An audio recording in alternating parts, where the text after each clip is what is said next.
ఎందుకంటే నేను చూసాం గతంలో మనం కూడా హిస్టరీలోకి వెళ్ళాలండి. చాలామంది పెద్దలు ఉన్నారు కాదంటలేదు, కొత్త వచ్చారు.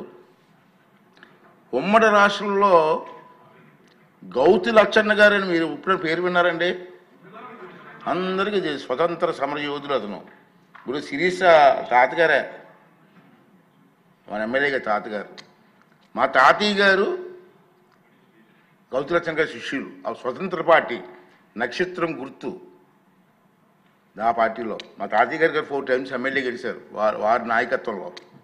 అతను ఒకసారి 40 మెంబర్స్ 50 మెంబర్స్లో ఎమ్మెల్యేలు గెలిచారు. వారి గురువు గారు రంగా గారు. ఇప్పుడు నాకు ఇయర్ గుర్తులేదు కానీ 48 or 50 మెంబర్స్ గెలిచారు ఆ పార్టీ నుంచి 78లో. ఇప్పుడు 78 జనతా పార్టీ నుంచి 60 మంది సభ్యులు గెలిచారండి ఆ పార్టీలో. గెలిస్తే ఏమైందంటే గౌతి లచ్చన్న గారికి ప్రతిపక్ష హోదా ఇచ్చారు. నెంబర్ సరిపోయిందని ఇక్కడ మీరు గుర్తుంచుకోవాల్సి చెప్తున్నాను, మీరు మాట్లాడాలా. నెంబర్ సరిపోయిందని గౌతి లచ్చన్న గారికి ప్రతిపక్ష హోదా ఇచ్చారు. కానీ కొంత రాజకీయ ప్రభావం వల్ల కొంతమంది మెంబర్లు పార్టీ వదిలి వెళ్ళిపోయారు. గౌతి లచ్చన్న గారిని ప్రతిపక్ష హోదా దిగిపోమని ఎవరు అడగలేదు సభలో, అతనంటే మహా గౌరవం.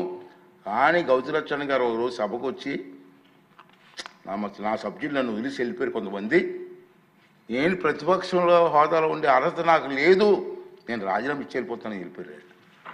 అదే మనిషి అంటే, అది నాయకత్వ లక్షణాలు అంటే ఏంటిది. గౌతి లచ్చన్న గారు ఎవరు డిమాండ్ చేయలేదు. డిమాండ్ చేయకపోయినా నేను ఉండడానికి నాకు మెంబర్ సరిపోలేదు, నేను రాజీనామా ఇచ్చేస్తాను వెళ్ళిపోయారు. అది రాజకీయ నాయకులకు ఉండాలి మనస్తత్వం, నాయకత్వం తాలూ విలువలు. అది గుర్తు చేస్తున్నాను నేను. ఇప్పుడు అంటే నెంబర్ లేకుండా నాకెందుకు ఎవరు ఏంటండి? ఇప్పుడు నా మీద కోర్టుకు వేసాడు, హైకోర్టు వేసారు, సుప్రీంకోర్టు వేసుకోండి. అలాంటి మనకు ప్రజాస్వామ్యం ఉంది, మనకు నిబంధనలు ఉన్నాయి, రూల్స్ ఉన్నాయి, దాని ప్రకారంగా వెళ్తాను తప్పించి నీకు భయపడి ఎలా చేస్తాను నేను మొన్న చెప్పాను. ఇది ఒక దేవాలయం అయితే దీంట్లో పూజారిరా బాబు, వరాలు ఇవ్వాల్సిన దేవుడు నీకు వరం ఇవ్వలేదు, అందుకే 11 ఇచ్చాడు. పూజారి నేనెక్కడ వరం వస్తాను మొన్న చెప్పాను నేను. అంచేది ఇది నేను ఎక్కువగా మాట్లాడకూడదు కాబట్టి కొంచెం నాకు ఎందుకో మాట్లాడనిపించింది ఇవాళ ఏదైనా. అంచేది నేనేమనేది అంటే మీ ద్వారా మీరు కానీ ప్రజలు కానీ కోరేది ఏంటంటే రాష్ట్ర అభివృద్ధి ముఖ్యం, మన పిల్లల భవిష్యత్తు ముఖ్యం.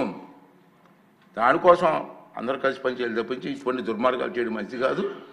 శ్రీనివాసరావు గారు చెప్పింది చాలా విషయాలు కరెక్టే అండి, కాదనలేను. దాన్ని రిపీట్ చేయలేకపోతున్నాను నేను.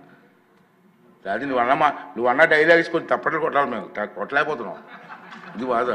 సరే ఏదేమైనా దీన్ని ప్రజలందరూ ఖండించాలా, ప్రజాస్వామ్యం మీద నమ్మకం ఉన్న నాయకులందరూ ఖండించాలా, అన్ని పార్టీ వాళ్ళు ఖండించాలా. ఈ రాష్ట్ర అభివృద్ధి కోసం మనం పనిచేయాలా, దానికోసం అందరూ కలిసి పనిచేయాలని చెప్పి ఈ నిండు సభలో మీ ద్వారా ప్రజలందరికీ మీకు రిక్వెస్ట్ చేస్తున్నానండి.